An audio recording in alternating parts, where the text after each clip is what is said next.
ಬೆಳಗಾವಿಯಲ್ಲಿ ಕಾಂಗ್ರೆಸ್ ಮತ್ತು ದೇಶದ ಇತಿಹಾಸದ ಒಂದು ಐತಿಹಾಸ ಸಮಾವೇಶಕ್ಕೆ ಕ್ಷಣಗಣನೆ ಪ್ರಾರಂಭ ಆಗ್ತಾ ಇದೆ. ತಮಗೆಲ್ಲ ಗೊತ್ತಿರೋ ಹಾಗೆ ಈ ಸಮಾವೇಶಕ್ಕೆ ಜೈ ಬಾಪು, ಜೈ ಭೀಮ್, ಜೈ ಸಂವಿಧಾನ ಅಂತ ಹೇಳಿ ನಮ್ಮ ACC ಅವರು ಹೆಸರನ್ನ ಇಟ್ಟಿದ್ದಾರೆ.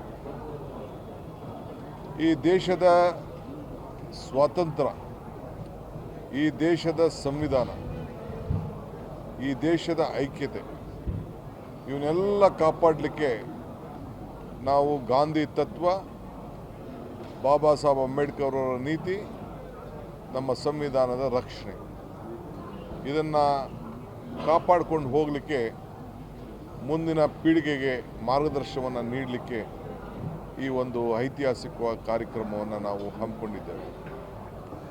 ತಾವೆಲ್ಲ ಇವತ್ತು ರಾಜ್ಯದ ಎಲ್ಲ ಜನರಿಗೆ ನಾನು ಮನವಿ ಮಾಡೋದು, ಇದು ಕಾಂಗ್ರೆಸ್ ಪಕ್ಷದ ಕಾರ್ಯಕ್ರಮ ಮಾತ್ರ ಅಲ್ಲ, ಇದು ದೇಶದ ಸಂವಿಧಾನವನ್ನು ಉಳಿಸುವಂಥದ್ದು, ಮಹಾತ್ಮ ಗಾಂಧೀಜಿಯವರ ಆದರ್ಶ ಮತ್ತು ಜೈ ಭೀಮ್ ಡಾಕ್ಟರ್ ಬಾಬಾ ಸಾಹೇಬ್ ಅಂಬೇಡ್ಕರ್ ಅವರ ತತ್ವ ಸಿದ್ಧಾಂತಗಳನ್ನು ರಕ್ಷಣೆ ಮಾಡಲಿಕ್ಕೆ ಈ ಒಂದು ಕಾರ್ಯಕ್ರಮವನ್ನು ಹಮ್ಮಿಕೊಂಡಿದ್ದೇವೆ.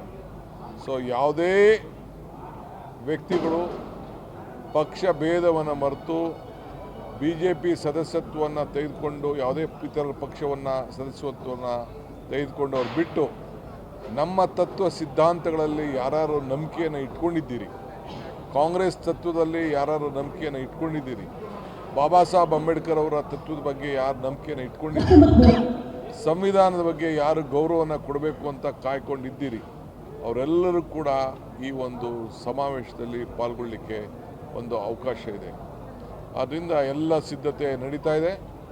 ನಾನು ಎಲ್ಲರಿಗೂ ಮನವಿ ಮಾಡ್ತಾ ಇದ್ದೀನಿ, ತಪ್ಪದೇ ಈ ಇತಿಹಾಸ ಪುಟಕ್ಕೆ ಸೇರಬೇಕು, ನೀವು ಸಾಕ್ಷಿ ಆಗಬೇಕು.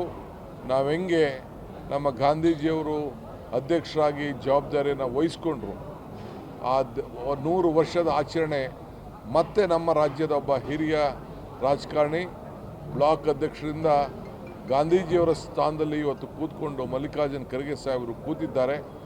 ಆ ಕಾರ್ಯಕ್ರಮವನ್ನು ಯಶಸ್ವಿ ಮಾಡಬೇಕು. ರಾಹುಲ್ ಗಾಂಧಿಯವರು, ಪ್ರಿಯಾಂಕಾ ಗಾಂಧಿಯವರು ಮತ್ತು ಅನೇಕ ರಾಷ್ಟ್ರೀಯ ನಾಯಕರೆಲ್ಲ ಈ ಒಂದು ಕಾರ್ಯಕ್ರಮಕ್ಕೆ ಪಾಲ್ಗೊಳ್ತಾ ಇದ್ದಾರೆ. ಇದಲ್ಲದೆ ಗಾಂಧೀಜಿಯವರ ಏನು ನಮ್ಮ ಸುವರ್ಣಸೌಧದಲ್ಲಿ ಒಂದು ಗಾಂಧೀಜಿಯವರ ಪ್ರತಿಮೆಯನ್ನು, ಒಂದು ವಿಶೇಷವಾದಂಥ ಪ್ರತಿಮೆಯನ್ನು ಕೂಡ ಸರ್ಕಾರ ವತಿಯಿಂದ ಅನಾವರಣ ಮಾಡ್ತಾ ಇದ್ದೇವೆ. ಅದಕ್ಕೂ ಕೂಡ ಎಲ್ಲ ಶಾಸಕರಿಗೆ ಪಕ್ಷ ಭೇದವನ್ನು ಮರೆತು ಆಹ್ವಾನಿಸಿದ್ದೇವೆ. ಎಲ್ಲರೂ ಕೂಡ ಈ ಸಂದರ್ಭದಲ್ಲಿ ನಾವು ಆಹ್ವಾನವನ್ನು ನೀಡ್ತಾ ಇದ್ದೇವೆ.